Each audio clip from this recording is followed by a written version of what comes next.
Morning students, welcome in economics classes. हमारी book चल रही है स्टैटिक्स फॉर इकोनॉमिक्स। कौन सी बुक चल रही है? Statics for economics. उसमें हमारा चल रहा है chapter number 2, collection of data. क्या कर रहे हैं हम? कलेक्शन ऑफ डेटा चैप्टर पढ़ रहे हैं। उसमें अभी तक हमने पढ़ा मीनिंग ऑफ द डेटा, और उसके बाद में हमने पढ़ा कि data, primary data, secondary data. अब हम पढ़ रहे हैं how to collect the primary data, या किस सोर्स से हम डेटास को कलेक्ट करते हैं। तो now mode of data collection, हमारा टॉपिक क्या है? Mode of data collection. Datas को कलेक्शन करने के क्या क्या मोड है या क्या मेथड्स हैं। तो फर्स्ट मेथड पर कल मैंने आपको 4 मेथड्स बताए थे। फर्स्ट मेथड है हमारे यहाँ डायरेक्ट पर्सनल इन्वेस्टिगेशन। कौन सा मेथड है? Direct personal investigation. और ऐसे हम आपकी बुक में के अकॉर्डिंग कहेंगे इंटरव्यू। इंटरव्यू में आप सब समझते हैं कि क्या होता है, फिर भी हम यहाँ पढ़ेंगे। डायरेक्ट पर्सनल इन्वेस्टिगेशन में कौन कौन होते हैं? 2 पार्टीज होती है। फर्स्ट इन्वेस्टिगेटर या रिसर्चर, इन्वेस्टिगेटर या रिसर्चर, और दूसरा होता है रेस्पोंडेंट। तो आपको पता है, मैं अगर मुझे किसी तरह की इंफॉर्मेशन कलेक्ट करनी है तो मैं कौन हूँ? इन्वेस्टिगेटर, या रिसर्च करने वाला बंदा क्या कहलाता है? रिसर्चर। इन्वेस्टिगेशन करने वाला बंदा क्या कहलाता है? इन्वेस्टिगेटर। तो यहाँ पर कौन 2 पार्टीज होती है? इन्वेस्टिगेटर और रिसर्च, इन्वेस्टिगेटर और रेस्पोंडेंट। अब इस मेथड में क्या होता है? This method is used when the researcher or investigator has access to all the members. यह मेथड कब यूज किया जाता है? जो आपका इन्वेस्टिगेटर है वो क्या कर सकता है? Access to meet all members. वो क्या कर सकता है? सभी मेंबर्स के पास से मिल सकता है, या उनके पास पहुंच सकता है, या उनको अपने पास बुला सकता है। तभी क्या किया जाता है? ये मेथड यूज किया जाता है। This method is used when the researcher or investigator has access to all the members. क्या कर सकते हैं? सभी मेंबर्स के पास पहुंचने की पहुंच रखता है या पहुंच सकता है, तब ये क्या करते हैं? ये मेथड यूज करते हैं। अब इस मेथड में जनरली क्या होता है? एक तो इन्वेस्टिगेटर करने वाला, इन्वेस्टिगेशन करने वाला होता है, जिसे हम इन्वेस्टिगेटर कहेंगे। बहुत सारी जगह रिसर्चर नेम भी आएगा, इन्वेस्टिगेटर भी आएगा। तो मैं कोई सा भी नाम बोलूँ, आप कंफ्यूज मत होना। इन्वेस्टिगेटर और रिसर्चर सेम पर्सन होते हैं।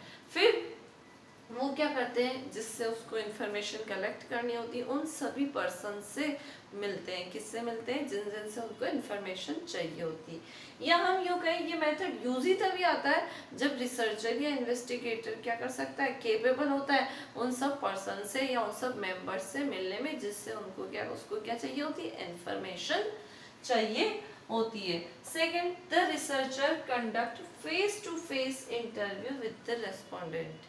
जिस बंदे से, जिस पर्सन से इंफॉर्मेशन चाहिए होती है, उसे हम क्या कहते हैं? रेस्पोंडेंट कहेंगे। और उस रेस्पोंडेंट पर्सन से क्या करें? फेस टू फेस मिलता है। कौन? इन्वेस्टिगेटर। किस में? इस मेथड में। और इस मेथड में क्या किया जाता है? इन्वेस्टिगेटर रेस्पोंडेंट से मिलकर सभी तरह की इंफॉर्मेशन को क्या करते हैं? कलेक्ट करते हैं, और कलेक्ट करके क्या करते हैं? हमारे लिए यूज करते हैं। वो कौन से डेटा होते हैं? प्राइमरी डेटा होता है। प्राइमरी डेटा का फर्स्ट और मेन यूज करने वाला जो मोड है वो क्या है? इंटरव्यू है, या इसमें हम कह सकते हैं सर्वे करना।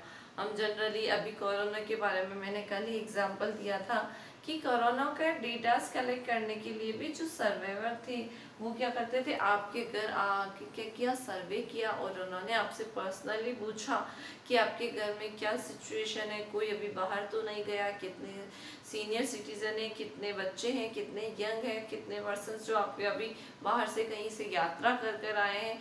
तो वो सारा क्या था? सर्वे था। पर्सनली मिलकर क्या क्या इंफॉर्मेशन कलेक्ट करी। सेम इंटरव्यू भी सेम है कि क्या किया जाता है? इन्वेस्टिगेटर डायरेक्ट पर्सनल इन्वेस्टिगेशन करता है। इस मेथड में क्या होता है? इन्वेस्टिगेटर और रेस्पोंडेंट होता है। इन्वेस्टिगेटर रेस्पोंडेंट से डायरेक्ट फेस टू फेस, आमने सामने बैठकर बात करता है, इंफॉर्मेशंस को कलेक्ट करता है। हम इसकी बुक की लैंग्वेज पढ़ लेते हैं। The researcher conduct face to face interview with the respondent. Personal interview are preferred due to the various reason. अब ये पर्सनल इंटरव्यू क्यों प्रेफर किया जाता है, तो इसके बहुत सारे कारण होते हैं। Personal contact is made between the respondent and the interview. क्या होता है, पर्सनल कांटेक्ट होता है, आपस में मिलते हैं तो उसके फेस एक्सप्रेशन पता चलते हैं, किसके रेस्पोंडेंट के, कि को किसी तरह का गलतफहमी नहीं होती, मिसअंडरस्टैंडिंग नहीं होती है, गलत इंटरप्रिटेशन नहीं होता। कोई क्वेश्चन जिस वे में पूछा जा रहा है, सामने वाला बंदा भी उसी वे में लेकर उसी फीलिंग के साथ क्या करता है, उसका आंसर देता है। वो झूठ बोल रहा है, सच बोल रहा है, उसके फेस पर पता चल जाता है। या जब हम कहें कि हम जब इंटरव्यू देते हैं, आपने दिया होगा, अभी तो आप लोग बहुत छोटे हैं, इंटरव्यू देते हैं तो हमें सब कुछ आता है, ये आता है नहीं आता है, ये जब हम इंटरव्यू देते हैं और फेस टू फेस मिलते हैं सामने वाले पर्सन से, या जो हमसे इंटरव्यू लेते हैं, तब हमें पता चलता है कि हमें कितना आ रहा है। हम झूठ बोलते हैं, हमारी मार्कशीट झूठ बोल रही है या हमारे सर्टिफिकेट्स झूठ बोल रहे हैं, ये कैसे पता चलता है, जब फेस टू फेस इंटरव्यू लिया जाता है। इसीलिए आपको इंटरव्यू के लिए भी क्लासेस दी जाती है, कहते हैं कॉन्फिडेंट बनो। अभी तो अपन उस वाले इंटरव्यू की बात नहीं कर रहे हैं, अभी हम यहाँ सर्वे या इन्वेस्टिगेशन के कलेक्शन की बात कर रहे हैं, जिस इस मोड को क्या कहा है हमने, इंटरव्यू कहा है।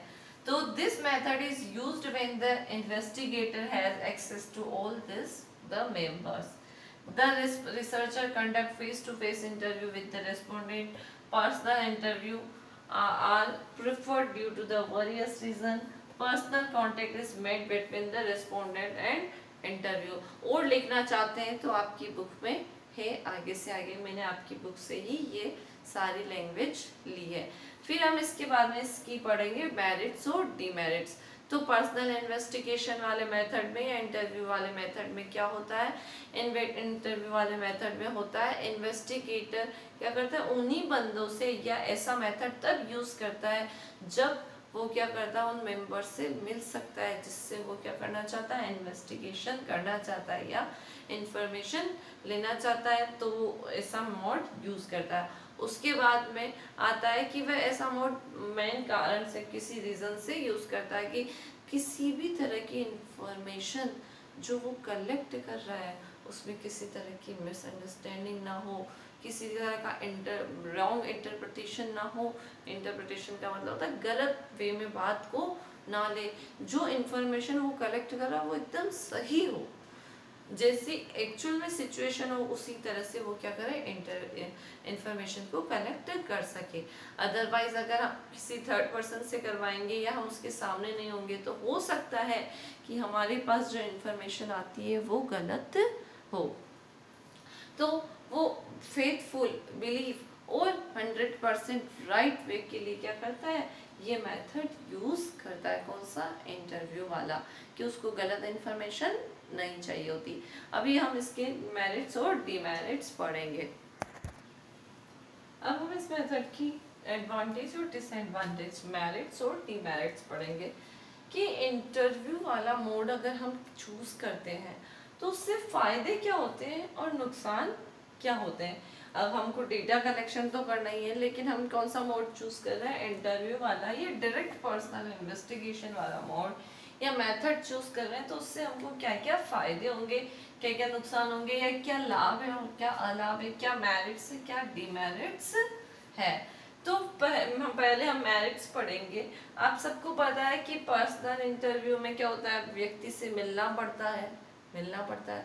तो उसमें क्या होता है, अगर हम कोई आमने सामने बैठे हैं तो हम पूरी तरह से अच्छे से सामने वाले बंदे को रिस्पॉन्स करते हैं। जैसे कि अगर मैं आपकी क्लास लाइव ले रही होती हूँ तो मुझे पता चलता है कि किसका दिमाग कहाँ है, कौन क्या कर रहा है। भले ही मेरे सामने बैठा है लेकिन उसका माइंड यहाँ है या नहीं है, वो मुझे कंटिन्यूटी में आंसर दे रहा है या नहीं दे रहा, वो मेरी जो मैं समझा रही हूँ उसका सही से रिस्पॉन्स दे रहा है या नहीं दे रहा, ये कब पता चलता है? अगर हम फेस टू फेस बात करते तो। लेकिन यहाँ पर हम फेस टू फेस बात नहीं कर रहे हैं, तो आप क्या पढ़ रहे हैं, क्या सुन रहे हैं, या पूरी तरह से आप रेस्पॉन्स दे रहे हैं या नहीं दे रहे, ये मुझे समझ में नहीं आएगा, और ना ही आप जो पूछना चाह रहे हैं उसको मैं समझ पाऊंगी। सेम उसी तरह से अगर हम क्या कर रहे हैं, पर्सनल इंटरव्यू ले रहे हैं, तो हाईएस्ट रिस्पॉन्स रेट, रिस्पॉन्स बहुत अच्छा रहता है, हर क्वेश्चन का आंसर मिलता है, या जितने क्वेश्चन का वो आंसर दे सकते हैं उतने क्वेश्चन का क्या करते हैं, वो आंसर देते हैं। और यानी कि हम क्या कहेंगे, ज़्यादा से ज़्यादा क्वेश्चंस का आंसर मिलता है। Allow use of all type of the questions, अगर हम पर्सनली या फेस टू फेस बात करते हैं, face to face information collect करते हैं, या इंटरव्यू मोड यूज करते हैं, तो उसमें क्या होता है, सभी तरह के क्वेश्चंस हम क्या कर सकते हैं, पूछ सकते हैं कि यहाँ क्या सामने वाले का मूड कैसा है, किस तरह से हम क्वेश्चन पूछ रहे हैं, सभी तरह के क्वेश्चन हम क्या करते हैं, उससे पूछ सकते हैं। अगर मैं आप लोगों से भी अगर मिलूँ, यहाँ टाइम कम होता है, अगर हम फेस टू फेस क्लास लेंगे तो मैं आपसे सारे तरह के क्वेश्चन पूछ सकती हूँ, किसको क्या समझ में नहीं आ रहा है, ऐसी प्रॉब्लम है तो क्यों है, घर पे क्या है, हर तरह का क्वेश्चन मैं क्या करूँगी, आपसे कर सकती हूँ। सेम उसी तरह से फिर नेक्स्ट आता है better for using open ended question. यहाँ ओपन एंडेड क्वेश्चन क्या होता है, आपके एक्चुअली एक टॉपिक है कैसे कैसे होने चाहिए क्वेश्चनरीज, वो हम अब बाद में पढ़ेंगे, इसीलिए हमको इसका मतलब नहीं पता, अभी मैं बता देती हूँ। Better for using open ended question का मतलब होता है कि ऐसे क्वेश्चंस जिसका खुद हम अपने हिसाब से आंसर दे सकते हैं, अपने हिसाब से आंसर की शुरुआत कर सकते हैं और एंड कर सकते हैं। देखो एग्जाम में क्वेश्चंस 3 टाइप्स के आते हैं, या आपको क्वेश्चंस 3 टाइप्स के पूछे जाते हैं। एक तो क्वेश्चन सिर्फ क्वेश्चन होता है, आंसर आपको अपने हिसाब से देना होता है। दूसरा होता है क्वेश्चन में 2 सही या गलत, ट्रू या फॉल्स करना होता है।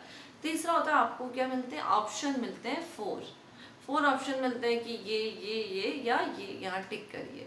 तो आपको कौन सा बेटर लगता है, जिसमें आप क्या कर सकते हैं, ओपन एंडेड आंसर दे सकते हैं, यानी कि हमारा उन जरूरी नहीं कि हमारा उन ऑप्शंस में से आंसर हो या ट्रू फॉल्स हो, हम क्या कर सकते हैं, हमारे हिसाब से आंसर दे सकते हैं। तो जब इंटरव्यू होता है तो better for using open ended, सामने वाला बंदा यानी रिस्पोंडेंट अपने हिसाब से क्या कर सकता है, क्वेश्चंस का आंसर कर सकता है। तो इसकी क्या एडवांटेज है, बेटर, फर्स्ट एडवांटेज है हाईएस्ट रिस्पॉन्स रेट बहुत अच्छा रहता है, आंसर्स बहुत अच्छे से मिलते हैं।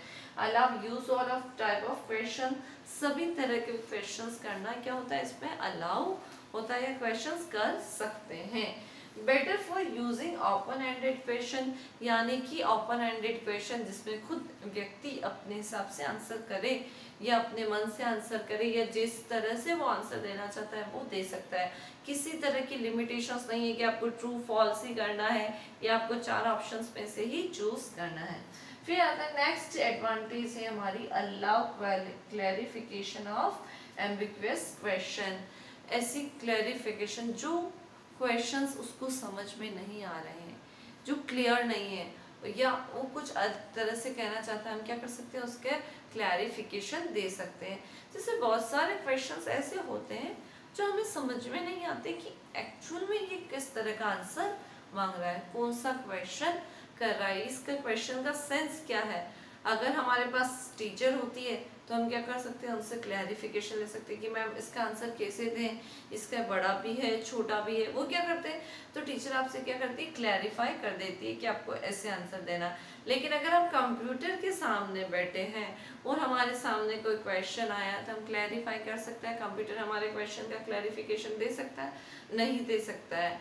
तो यहाँ पर अगर हम फेस टू फेस हैं तो किसी भी क्वेश्चन, अगर कोई क्वेश्चन समझ में नहीं आ रहा है, उसका क्लियर मीनिंग नहीं निकल रहा है, तो क्या इन्वेस्टिगेटर क्या करता है, उसको क्लियर कर देता है कि ये क्वेश्चन इस वे में पूछा गया है, तो वो उसके अकॉर्डिंग क्या करता है, आंसर देता है। तो एडवांटेज में क्या है, हाईएस्ट रिस्पॉन्स रेट है, allow use all of type of question, better for the using open-ended question or allow clarification of the ambiguous questions. Next आता है disadvantage, most expensive होता है, possibilities और खर्चीली होगी, सामने सामने बात करेंगे तो मिल कर बात करेंगे तो पैसा तो खर्च होगा। फिर नेक्स्ट आता है पॉसिबिलिटीज ऑफ इन्फ्लुएंसिंग रेस्पोंडेंट। क्या करते हैं, ज़्यादा से ज़्यादा उत्तर देने का क्या करता है, उसके रिस्पॉन्स करने का प्रॉब्लम रहता है, संभावना रहती है। फिर मोर टाइम ऑफ टैकिंग, एक minute, more time of tacking, ये ज़्यादा टाइम किल करती है। पहली होती है ज़्यादा खर्चीली होती है। फिर इसमें क्या है, possibility of the influencing respondent, हम जो हमारे सामने जो पार्टी बैठी है, जो उत्तरदाता बैठा है, जो रिस्पोंडेंट है, उसको क्या करते हैं, प्रभावित करने की कोशिश करते हैं कि वो ज़्यादा से ज़्यादा हमारे आंसर दे। फिर आता है मोर टाइम टेकिंग, ज़्यादा टाइम टेकिंग होती है, ज़्यादा टाइम लेती है। Thank you.